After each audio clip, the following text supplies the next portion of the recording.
73वें गणतंत्र दिवस की पूर्व संध्या पर राष्ट्रपति रामनाथ कोविंद शाम 7 बजे करेंगे राष्ट्र को संबोधित। आकाशवाणी के समूचे राष्ट्रीय नेटवर्क और दूरदर्शन के सभी चैनलों से किया जाएगा सीधा प्रसारण।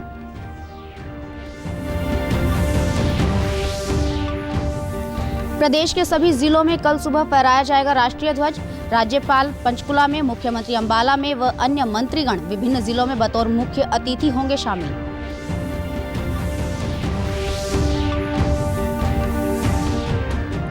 केंद्रीय स्वास्थ्य मंत्री ने हरियाणा सहित 9 राज्यों और केंद्र शासित प्रदेशों के साथ कोरोना टीकाकरण और अन्य स्वास्थ्य तैयारियों को लेकर समीक्षा बैठक की। राज्यों को टेलीमेडिसिन को बढ़ावा देने और RT-PCR टेस्ट बढ़ाने को कहा। और शिक्षा मंत्री कंवरपाल गुर्जर ने कहा, प्रदेश में 10वीं 12वीं कक्षा के विद्यालयों में 1 फरवरी से शुरू होंगी कक्षाएं। 75% से अधिक किशोरों का कोविड टीकाकरण होने के चलते लिया गया फैसला। नमस्कार, मैं ममता रानी। अब समाचार विस्तार से। राष्ट्रपति रामनाथ कोविंद देश के 73वें गणतंत्र दिवस की पूर्व संध्या पर आज राष्ट्र को संबोधित करेंगे। राष्ट्रपति का संबोधन शाम 7 बजे से आकाशवाणी के समूचे राष्ट्रीय नेटवर्क और दूरदर्शन के सभी चैनलों से पहले हिंदी और फिर अंग्रेजी में प्रसारित किया जाएगा। हिंदी और अंग्रेजी प्रसारण के तुरंत बाद दूरदर्शन के क्षेत्रीय चैनलों से प्रादेशिक भाषाओं में इसका प्रसारण होगा। आकाशवाणी से क्षेत्रीय नेटवर्क पर प्रादेशिक भाषाओं में राष्ट्रपति के संबोधन का प्रसारण रात 9:30 बजे किया जाएगा।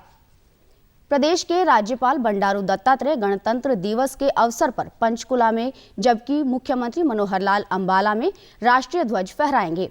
प्रदेश के विभिन्न स्थानों पर राष्ट्रीय ध्वज सुबह 10 बजे फहराया जाएगा। इस बार उप मुख्यमंत्री दुष्यंत चौटाला जींद में और विधानसभा अध्यक्ष ज्ञानचंद गुप्ता यमुनानगर में राष्ट्रीय ध्वज फहराएंगे।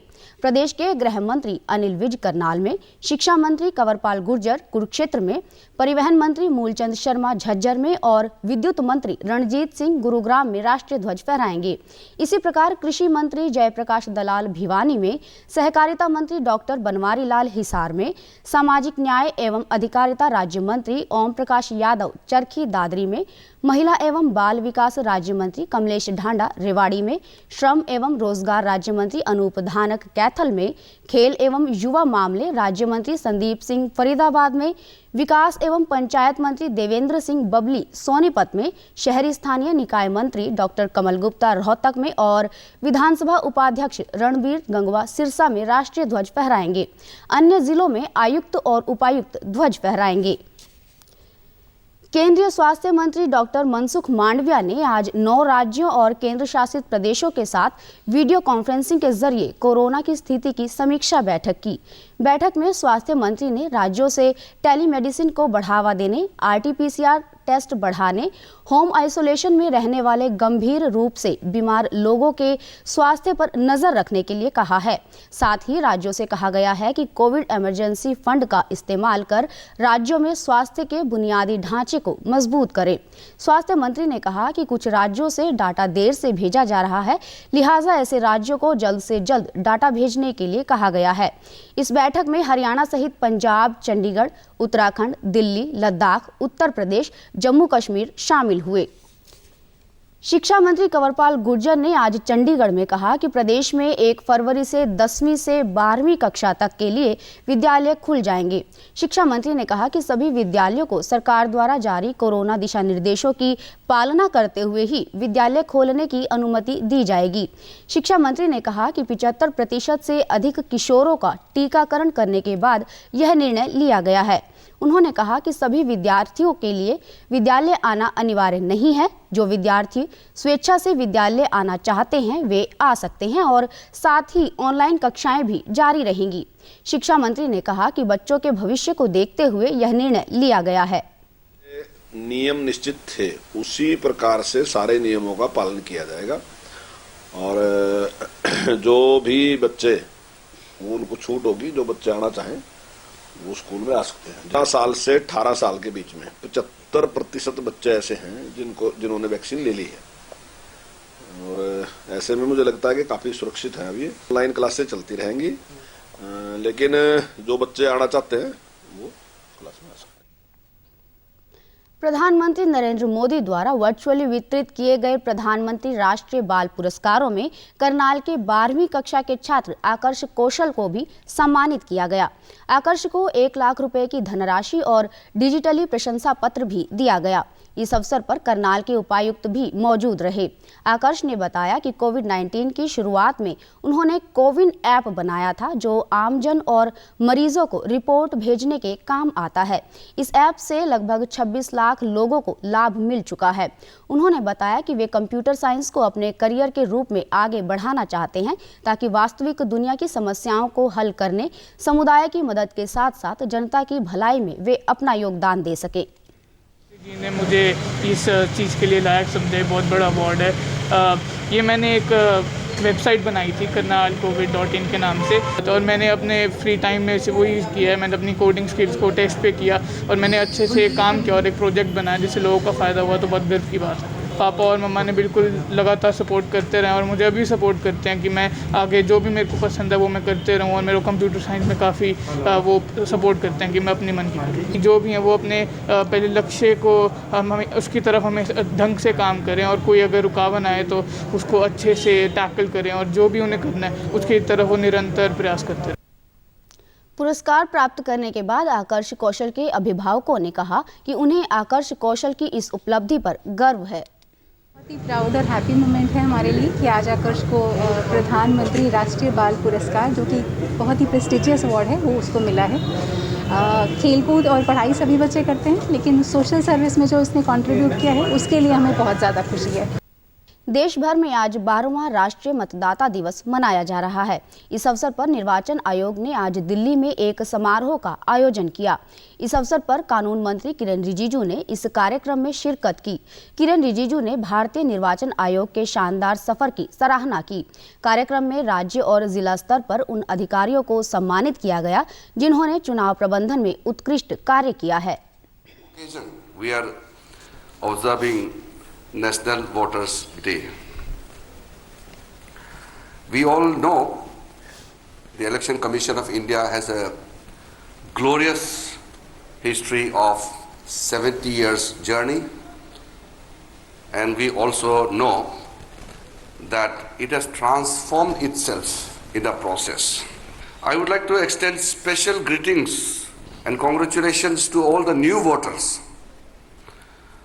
It is very exciting to be a voter in India. वहीं मुख्य चुनाव आयुक्त सुशील चंद्रा ने राष्ट्रीय मतदान दिवस पर देश के प्रत्येक मतदाता को समर्पित किया। 75th year of India's independence, it is time to look back and see how, against all odds, India emerged as a strong and robust democracy. It is time to pay tribute to the millions of voters who are the very sinews of our democratic framework. I believe that every poll day, when citizens queue up at the polling stations to cast their vote, is a voter's day in itself. This theme conveys that democracy in a meaningful only when there is an equal and free participation of all. राष्ट्रीय मतदाता दिवस के अवसर पर चुनाव प्रबंधन के लिए राज्य और जिला स्तर के अधिकारियों, सरकारी विभागों और मीडिया समूह को राष्ट्रीय पुरस्कार से भी सम्मानित किया गया। फील्ड के अधिकारी हैं, दूर दराज के क्षेत्रों में जो काम करते हैं, उन सब के लिए एक बहुत ही एनकरेजमेंट है कि उनके योगदान को पहचाना गया है, उसको रिकॉग्नाइज किया गया है। राष्ट्रीय मतदाता दिवस के अवसर पर आज चंडीगढ़ में 12वें राज्य स्तरीय समारोह का आयोजन किया गया। समारोह में मुख्य सचिव संजीव कौशल द्वारा मतदान जागरूकता से जुड़ी 3 श्रेणी की प्रतियोगिता में 12 विजेता विद्यार्थियों को पुरस्कृत किया गया। मुख्य संजीव कौशल ने समारोह में कहा कि इस दिन प्रदेश के हर जिले में विभिन्न कार्यक्रमों का आयोजन किया जाता है। उन्होंने कहा कि यह बेहद खुशी की बात है कि हरियाणा में 1,92,00,000 मतदाता पंजीकृत हो गए हैं। इन सभी को फोटो आधारित पहचान पत्र दिए गए हैं। मुख्य सचिव ने कहा कि हमें चुनाव में बढ़ चढ़कर हिस्सा लेना चाहिए और निष्पक्ष रूप से मतदान करके जनप्रतिनिधियों को चुनना चाहिए। हमारे वोटर्स रजिस्टर्ड भी हैं, उनके फ़ोटो आइडेंटिटी कार्ड्स भी जारी किए गए हैं, और हम सदा अपने इलेक्शन कमीशन ऑफ इंडिया पर बहुत मान करते हैं, आप जानते हैं। हर वोटर इस चुनाव में हिस्सा दे, उसको अच्छी तरह से निभाना इलेक्शन कमीशन के जरिए हम सबका दायित्व होता है। इस अवसर पर मुख्य निर्वाचन अधिकारी ने कहा कि भारतीय चुनाव आयोग भारतीय लोकतंत्र की जान है। चुनाव आयोग निष्पक्ष चुनाव आयोजित करवाती है। संपूर्ण निष्पक्षता के साथ पूरे भारतवर्ष में चुनाव होता है और बड़ी संख्या में मतदाता अपने मत की शक्ति दिखाते हैं। Making elections inclusive, accessible and participative. So let us, we all should work towards these objectives and make elections as inclusive, accessible and participative as possible. इस साल गणतंत्र दिवस के अवसर पर देश भर में कल 939 पुलिसकर्मियों को उनके अदम्य साहस और वीरता के लिए पदक से सम्मानित किया जाएगा। इनमें कुल 189 कर्मियों को वीरता के लिए पुलिस पदक पीएमजी से सम्मानित किया जाएगा। विशिष्ट सेवा पीपीएम के लिए 88 कर्मियों को राष्ट्रपति पुलिस पदक से सम्मानित किया जाएगा। सराहनीय सेवा के लिए 662 कर्मियों को पुलिस पदक पीएम दिया जाएगा। 189 वीरता पुरस्कारों में से 134 कर्मियों को जम्मू कश्मीर क्षेत्र के वीरता के लिए सम्मानित किया जा रहा है। राष्ट्रीय मतदाता दिवस के अवसर पर आज रेवाड़ी जिले में भी जिला स्तरीय कार्यक्रम का आयोजन किया गया। उप जिला निर्वाचन अधिकारी एवं सीटीएम देवेंद्र शर्मा ने कार्यक्रम में मुख्य अतिथि के रूप में शिरकत की। इस अवसर पर सभी को मतदान करने के लिए शपथ दिलवाई गई और नए मतदाताओं को मतदाता पहचान पत्र भी दिए गए। उप जिला निर्वाचन अधिकारी ने बताया कि लोकतंत्र में एक एक मत की कीमत होती है, इसलिए 18 वर्ष की आयु का होने पर सभी युवाओं को अपना मतदाता पहचान पत्र अवश्य बनवाना चाहिए। उन्होंने कहा कि मतदान हमारा अधिकार है और अपने अधिकार का प्रयोग करना हम सभी का परम कर्तव्य है। मतदाता दिवस बनाया गया और ऐसे दिवस बनाए जाने चाहिए। ये बहुत ज़्यादा मोटिवेटेड करते हैं हमारे यंग इलेक्टर्स को ज़्यादा से ज़्यादा अपना वोटर कार्ड बनवा के इस एक डेमोक्रेटिक प्रोसेस में पार्ट लेने में। आज मतदाताओं को पुरस्कार भी दिया गया और नए जो वोटर्स थे जो इस साल ऐड हुए हैं 18 वर्ष के, तो उनको वोटर आईडी कार्ड भी दिया गया। वहीं नए मतदाताओं ने मतदाता पहचान पत्र बनने पर खुशी जताते हुए कहा कि अब उन्हें भी मतदान कर सरकार चुनने का अधिकार मिल सकेगा। मैं बहुत खुश हूँ कि मैं 18 साल की हो गई हूँ और मुझे अपना वोट डालने का अधिकार मिला है और हम अपने वोट का प्रयोग करके अपने मन मुताबिक मतदाता को चुन सकते हैं। ये हमारे लिए बहुत ही गर्व की बात है। मेरे को बहुत अच्छा महसूस हो रहा है कि मेरे को भी अपना मत डालने का अधिकार मिला है। मैं सबसे यही प्रार्थना करूँगी कि सब अपने हक ज़रूर ले और मतदान अवश्य करें। मनोहर लाल ने कल चंडीगढ़ में हरियाणा राज्य सूखा राहत एवं बाढ़ नियंत्रण बोर्ड की 53वीं बैठक की अध्यक्षता की। मुख्यमंत्री ने पत्रकारों से बातचीत करते हुए कहा कि खेतों में खड़े पानी की निकासी और उसके दोबारा उपयोग के लिए 221 करोड़ रुपए की योजनाएं तैयार की गई हैं। कि जो पानी हम पहले ड्रेन आउट करते थे और बाढ़ आदि की सुरक्षा की दृष्टि से के लिए इस बार उसको पानी को दोबारा से उपयोग करने के लिए रीयूज़ करने की जो स्कीमें हैं उसको भी विशेष बल दिया गया ताकि जिस पानी को हम ड्रेन आउट करते हैं वो पानी हमारा ऐसा सूखा क्षेत्र, खास करके भिवानी जिला, दादरी जिला, महेंद्रगढ़ जिला, जिन जिलों में इस पानी को वर्षा के दिनों में भी तालाब और जितने भी वहाँ ड्रेन्स और खेत खाली पड़े हैं उसके अंदर डाल करके रिचार्जिंग के नाते से उपयोग किया जा सकता है। इसकी 221 करोड़ रुपए की ये योजनाएं इस बार अलग से बनाई गई हैं। कुल मिलाकर 2021 का ये जो वर्ष गया है, इस वर्ष में वर्षा के दिनों में पहली बार यमुना के क्षेत्र में कोई बाढ़ नहीं आई है, वरना यमुना का क्षेत्र भी बाढ़ के द्वारा प्रभावित होता था, लेकिन सब योजनाएं पिछले वर्षों बनाई गई थी, उसका उपयोग हुआ। यमुना के किनारे कोई बाढ़ नहीं आई। मुख्यमंत्री ने कहा कि प्रदेश के लिए यह बड़ी प्रसन्नता की बात है कि 5 वर्ष के बाद हरियाणा की झांकी 26 जनवरी को गणतंत्र दिवस समारोह में शामिल होगी। उन्होंने कहा कि विशेष बात यह है कि इस झांकी की थीम हरियाणा के खेलों पर आधारित है।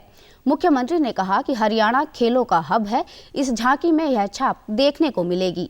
हमारी हरियाणा की झांकी 26 जनवरी के इस प्रदर्शन में शामिल होगी, जिसमें हरियाणा का जो खेलों में प्रदर्शन है, एक अच्छा प्रदर्शन हमने किया है, चाहे वो ओलंपिक गेम्स हो चाहे पैरा ओलंपिक्स हो।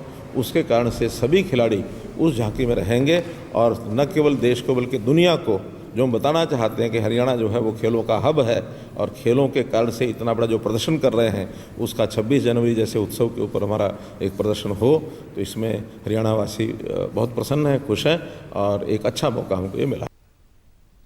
अंत में इस बुलेटिन के मुख्य समाचार एक बार फिर। 73वें गणतंत्र दिवस की पूर्व संध्या पर राष्ट्रपति रामनाथ कोविंद शाम 7 बजे करेंगे राष्ट्र को संबोधित। आकाशवाणी के समूचे राष्ट्रीय नेटवर्क और दूरदर्शन के सभी चैनलों से किया जाएगा सीधा प्रसारण। प्रदेश के सभी जिलों में कल सुबह फहराया जाएगा राष्ट्रीय ध्वज। राज्यपाल पंचकुला में, मुख्यमंत्री अंबाला में व अन्य मंत्रीगण विभिन्न जिलों में बतौर मुख्य अतिथि होंगे शामिल।